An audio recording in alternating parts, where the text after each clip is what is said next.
बोले? चलिए ध्यान से सुनिए सब लोग, हल्ला नहीं कीजिएगा ना। आज हम लोग पढ़ने जा रहे हैं संख्या पद्धति। क्या पढ़ने जा रहे हैं? देखिए, संख्या पद्धति का मतलब होता है इसमें हम संख्याओं के बारे में जानेंगे। किसके बारे में? संख्याएं कितने प्रकार की होती हैं, उनके बीच संबंध क्या होता है, वो कैसे काम करती हैं, यही सारी चीज़ों को हम लोग सीखेंगे।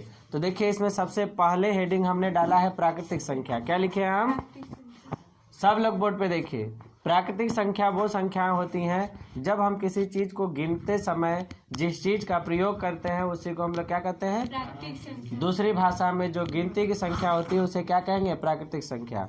जैसे 1 2 3 4 5 6 7 8 जहां तक आप चले जाए, मतलब अनंत तक। ठीक। दूसरी संख्या है पूर्ण संख्या, यानी प्राकृतिक संख्या के बाद किसे खोजा गया? पूर्ण संख्या को। पूर्ण संख्या तब आई जब जीरो की खोज हो गई। किसकी? तो जब प्राकृतिक संख्या के साथ साथ पूर्ण संख्या भी हमने मिला ली, सॉरी जीरो भी मिला लिया, तब वो संख्या कौन सी संख्या बनी? पूर्ण संख्या बनी। जब पूर्ण संख्या बन गई तो उसके बाद बना गया पूर्णांक। क्या बना? पूर्णांक में क्या होता है कि जितनी भी पूर्ण संख्या यानी जीरो से लेकर 1 2 3 अनंत तक, और प्राकृतिक संख्याओं का जो ऋणात्मक संग्रह होता है जैसे -1 -2 -3, जब इन सब को सम्मिलित कर लिया गया तो उसे क्या कहा गया? पूर्णांक। क्या कहा गया? जीरो के दाहिनी तरफ जब आप चलेंगे संख्या रेखा पर तो धनात्मक संख्या लेंगे, और संख्या रेखा पर जीरो के बाएं चलेंगे तो कौन संख्या लेंगे?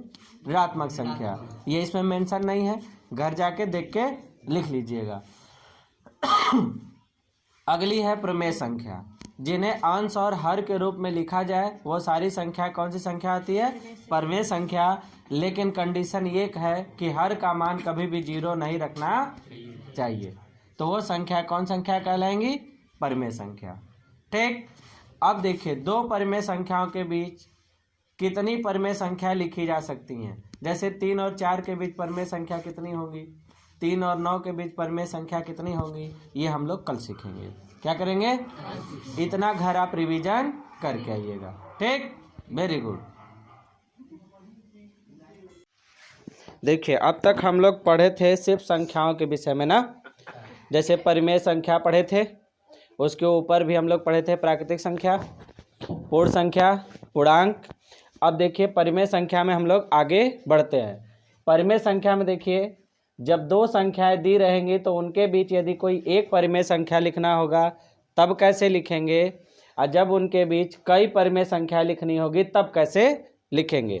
तो देखिए, जब एक परिमेय संख्या लिखा होगा तो दोनों दी गई संख्याओं को आपस में क्या करेंगे? जोड़ के उसमें 2 से भागा दे देंगे तो उनके बीच आने वाली परिमेय संख्या प्राप्त होगी।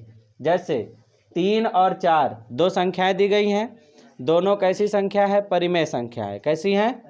क्योंकि अपान में 1 लिख सकते हैं ना, तो P/Q के फॉर्म में जो संख्याएं रहती हैं उन्हें हम लोग कौन सी संख्या कहते हैं?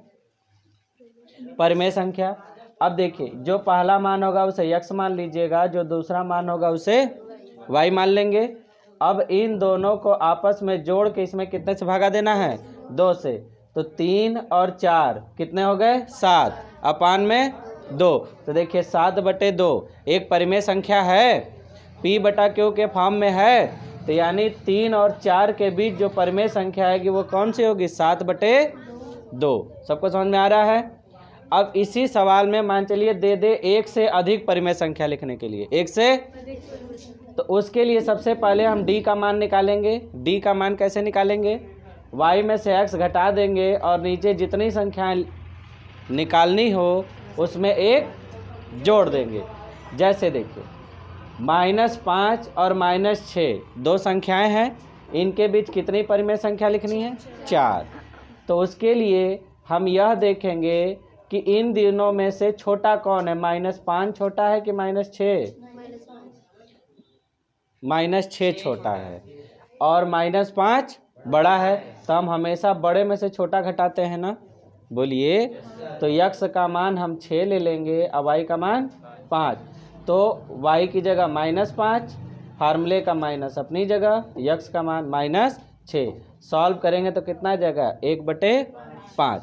d का मान आते ही जितनी परिमेय संख्याएं हो, जैसे ये पहली परिमेय संख्या, ये दूसरी, ये तीसरी, चौथी लिखनी है तो इसी में x प्लस कितना लिख देंगे 4d, पांचवी लिखनी है तो x प्लस, तो देखिए यहाँ पर जो पहली परिमेय संख्या है वो x प्लस डी होगी। x का मान कितना है भाई -6 और d का मान 1/5।